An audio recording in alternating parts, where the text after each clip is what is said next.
Do you ever take a moment to reflect back on that exact time in your life in which you said, Jesus, I accept you as my Savior? Do you ever take a moment to go back and reflect on that feeling of freedom?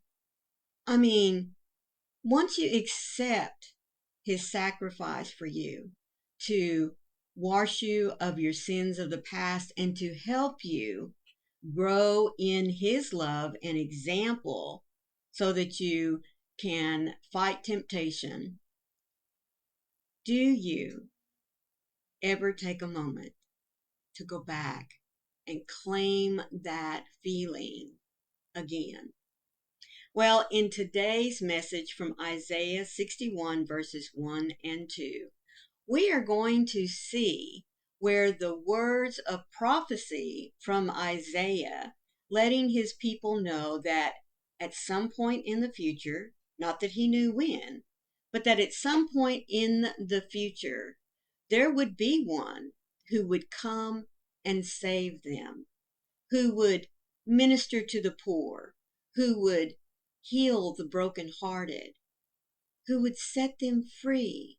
Now, although they were looking towards a earthly king who was going to destroy all their enemies and make them prince and princesses, they weren't expecting Jesus, one who came as a unassuming human, one who demonstrated the love of Jesus, the love of God for all of his people. Didn't matter if they had fine clothes or didn't matter if they filled a certain station in life.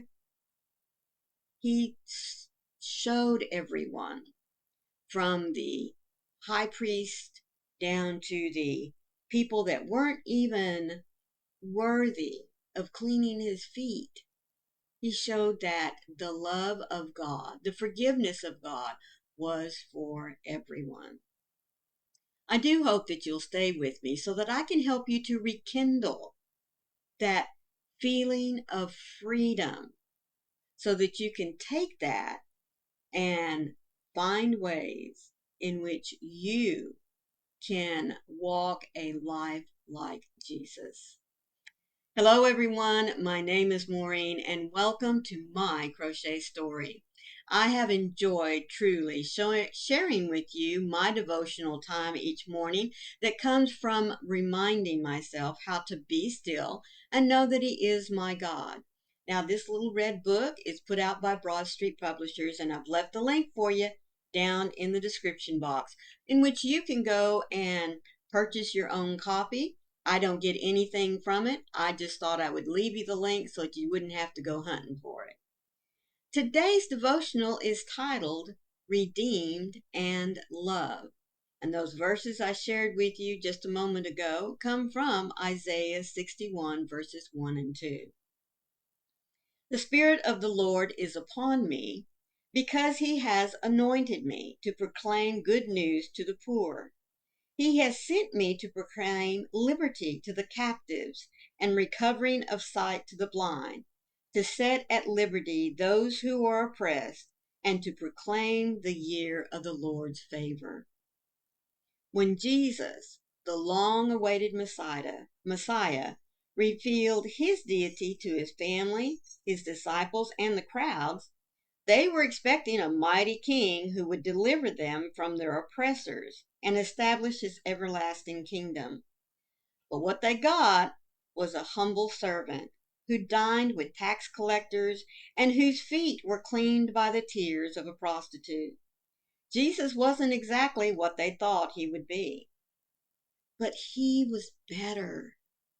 He came to bring salvation to those who were drowning in a sea of sin and darkness, those who were cast out and in need of holy redemption, those whom the religious leaders had deemed unworthy, but whose heart longed for true restoration. He came to redeem his people, but not in the way they expected.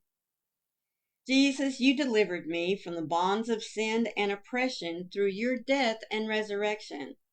I praise you for my freedom.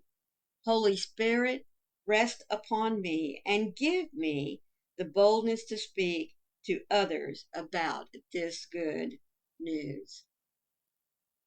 Now, as I asked you in the beginning, do you ever go back and think about that moment in which not only that you asked Jesus to come into your heart, but you truly felt it? The relief, the joy, the peace that comes from accepting his act of love and grace and mercy when he died on the cross. I think that it's a very, very good thing for us as Christians to go back and revisit that moment. I don't mean occasionally or at special occasions. I think we need to do it on a daily basis. I truly do. And here is one of my reasons. We pass by so many people on the streets that, quite frankly, for a better word, are looking for a handout. Now, some of those are truly in need. For whatever reason, they have found themselves out on the streets, just asking for a few dollars. Now, is it for us to judge what they do with those couple of dollars that we give them? No. But have you ever stopped in truly looking at that person, truly knowing that they're not just someone out there on the street that, ordinarily you would just walk by, but they are a creation of God. They're just as worthy of love and support, kindness, as someone who's dressed up in a nice fancy suit. We need to remember that Jesus is about love, compassion. And we need to take that love and compassion and pay it forward. We need to show that same love and compassion that Jesus had for us to others. So I want to share with you a few ways in which you can do that. Now, there's wonderful organizations like United Way, Salvation Army, even some bigger in which maybe you could use some of your own talents, such as, and I made myself a list here so I wouldn't forget. How about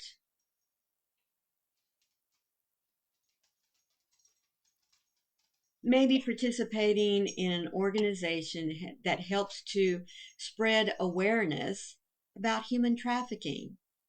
I mean, folks, it's something that we really do not like to talk about. We don't like to think about children, especially, being forced into the sex trade. But it's real. Now, am I saying that you need to go out there and fight these people one-on-one? No. But you can participate with organizations that help to spread how we can recognize and what we can do, part of what we can do to help abolish it. Another one is maybe you're in the medical field and you just know that there's something else that you could be doing. There's an organization called Doctors Without Borders. They provide medical care in areas where, quite frankly, there are no doctors, no nurses, no any way for them to seek medical help. So possibly that's an organization that you would like to look into. What about prison fellowship?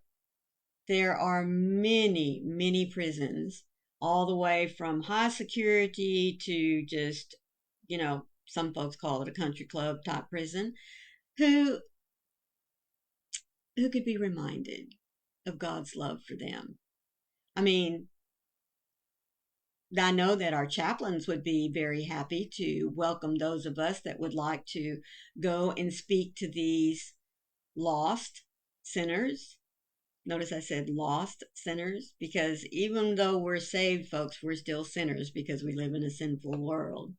And many times in these facilities, these are just good people that lost their way. So I'm not just talking about going and speaking and sharing God's love to these hardened criminals, but I'm also talking about the ones that, like I said, lost their way, who need to be reminded of God's love. There's also ways in which you can help if you are experienced in helping with grief support and counseling. Many times our churches have programs in which we ourselves can be trained at different levels in which to help those that have either lost someone, gone through a great tragedy, like their home has burned, they've lost everything they've had. Many churches even have within the church committees set up for just this specific support. There's also ways in which we can just speak out. We ourselves can show where we stand on social injustice, um, helping those that are living in poverty, uh, fighting discrimination. It's like, yes, I stumble over my words sometimes, folks. I'm so sorry. Um, Helping just to proclaim that we need to be kinder to one another. We need to show love just like Jesus showed for us. Many times, folks, in being what Jesus wants us to be, we could just be a good listener. Sometimes people, all they need is just someone to talk to for whatever reason. And so if you have the gift of being a good listener, use that. Go to that friend who needs someone just to unload everything on. What about, especially at this time of the year, I know that homeless shelters and soup kitchens could most definitely would be most welcoming to have an extra pair of hands. There you go. That could help out. Chop up some extra vegetables, help clean up in the kitchen. Maybe go to the stores that are willing to share their overabundance of produce and stock.